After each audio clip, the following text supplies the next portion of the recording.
Hey guys, I know what you're thinking. What am I doing over here?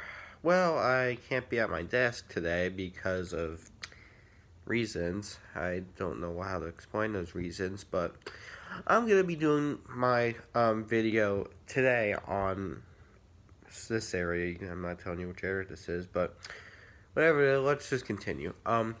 So you know what comes out today? The DC fandom. It's something that some DC fans are willing to watch, including myself. And if you're not really that much of a DC fan, you probably don't really care for it. But since I am a DC fan, I'll check it out. One thing I am going to think about doing today is doing some rankings, you know?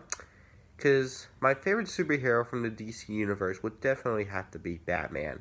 He's not the strongest, but he is the coolest. He's really rich, he's dark, he's really cool. And just treat him well. And for that being said, I think I find fun if I look at all 8 Batmans, all 8 Batmans that were released on the big screen at some point, ranked in my personal ranking to show you all how I prefer the Batman. Now, this ranking's not going to be based off of the movie standards. It's going to be based off the Batman standards. Which Batman performs the best, does the better job. And it's all my opinion, so if you don't like it, I'm sorry. That being said, let's take a look. Number 8 is George Clooney's Batman. Oh my god, I hate this Batman. I hate the movie.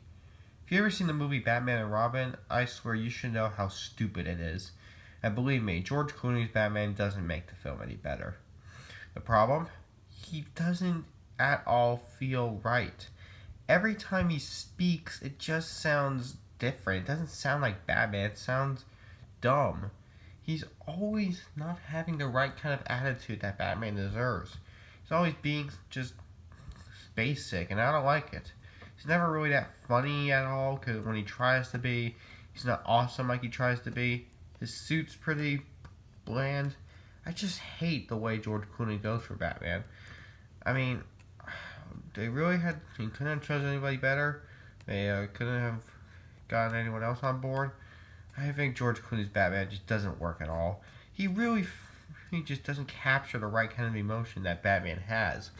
Well, he talks different. He doesn't seem to feel at all like the Batman we all know and love, and that's just a real problem for all of us. A real problem. Number 7 is Ben Affleck's Batman. This is another Batman that doesn't really capture that much spirit that Batman has. Looking at the costume alone, I honestly don't. You can honestly tell how stupid it looks. It's all muscle, unneeded. It just looks weird, okay? It doesn't look very interesting. I feel like this Batman is just way too over-exaggerated. Like, the MCU over-exaggerates all their superheroes, but in a good way.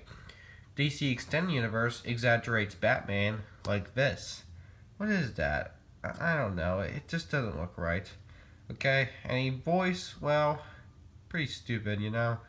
Now, this Batman isn't as bad as George Clooney, I'll admit. I mean, he does kick butt sometimes more. But still, I just don't think the costume fits, the voice fits, the idea fits for this Batman. I really don't think I want to see something like this. To be fair, though, it's much better to watch this than to watch George Clooney go around, so that's a relief. But man, I was hoping to see better. Number 6 is Val Kilmer's Batman. Now we're on to the film Batman Forever, with a Batman that's, hate to admit, not that bad.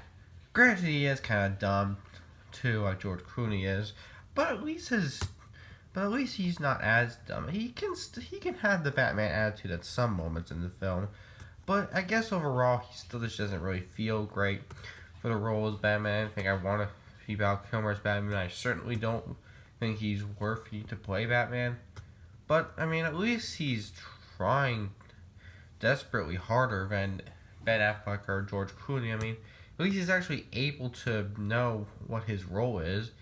He's not just clamming in all over the place. Despite that, though, he does do that at some moments in the film. I guess Val Kilmer really isn't the right choice for Batman, but if I had to choose between him, Clooney, or Affleck, I'd choose him. Still, though, I just really think they need to find some better actors. Number 5 is Adam West. The classic 1960 Batman. Now, looking at the costume, and you're a huge Batman fan today, you're probably going to be saying how stupid this looks and how awful this show and movie should have been. Well, I have to admit, for the 60s, it wasn't that bad. I mean, I guess by rank compared to the today's standards, it's very stupid, but back then, I'm sure fans were willing to see this. I guess the costume does look a little clammy, though, I will admit.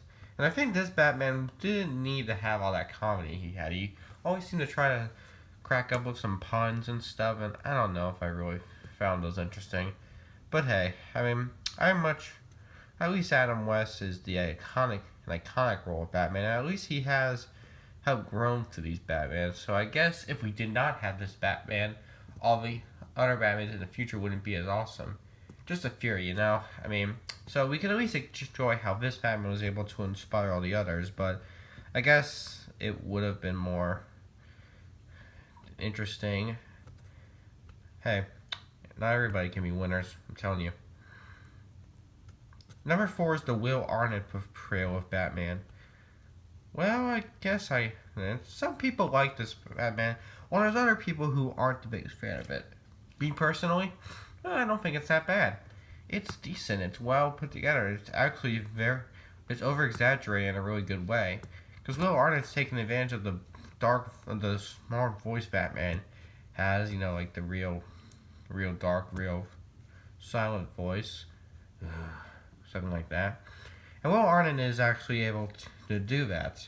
And in fact, he has that voice thrown in throughout the entire film. Even when he's Bruce Wayne, he still has that voice, which in one hand isn't really that great of a thing. But hey, it still does well for him to role. I think it still is great. It's just he does that voice a little too much, to the point where it does start to get a little bit tiring. To be fair though, it's pretty funny too, you know. But come on, can you lay off the booze a little bit? I mean, your voice is probably really hurt after doing all that talking. Number 3 is Kevin Conroy's Batman. And this is from Batman the Animated Series. Now I know what you're thinking. I did say earlier in the review that these are all from the cinematic films. Well, there actually is a cinematic film based off the animated series with the exact same cast called Mask of the Phantasm, with the same idea of Kevin Conroy's Batman, which is a really cool Batman, I'm telling you. This Batman actually feels like Batman. He feels like he did in the comics. That's the great thing about him. You already know what number 2 is, don't you? I apologize. I didn't mean to do that.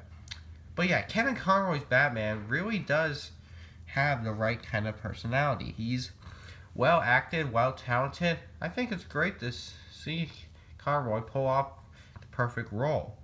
He knows who Batman is. He's read all the comics. I'm sure he also takes advice from the Adam West Batman, and that's good. He's actually learning a little bit. So yeah, Kevin Conroy's Batman does do a good job, you know? Really good job. Yeah, number 2 is Christian Bale. I kind of spoiled it there. I'm sorry. I didn't mean to. But yeah, Christian Bale's Batman. It's pretty nice, you know? This is the kind of cinematic Batman we need, okay? We don't need Ben Affleck's cinematic Batman. We just need Christian Bale's cinematic. This would be the perfect choice for Batman for the DC Extended Universe. Why did they get rid of him and replace him with Ben Affleck? He turned down the offer for the role. Well, you can't do that. If he turns down the offer, you probably shouldn't make the movie at all then. Seriously though, Christian Bale's Batman is really climactic. It's really crazy, action-packed. You know, I honestly didn't think I'd see something this crazy, but since I did, whew. And yeah, it's great to see something like this be pulled off for someone like Christian Bale in a movie that has become a huge superhero film to this day. You know, Dark Knight. Wow, what a movie, and wow, what a role. And Michael Keaton's my favorite Batman of all time. Why? Because he's the one who actually captures everything everything I love about Batman. I'm sorry, in my opinion, it's true. Michael Keaton's Batman actually is able to throw as much as he can at us. He's actually able to perform as the Batman we remember from the comics and some of the old cartoons. He's able to give us the nostalgia, the memories, all the stuff we love about Batman, all in one. And that's just really good, you know? It really does help a lot. So yeah, Michael Keaton's Batman's the best. He's everything I love about Batman. Sorry, it's true. I think Michael Keaton's Batman's better than Christian Bale's Batman. The movie alone, is it better than Dark Knight? No, really. The Batman, though, I'm sorry. Yes.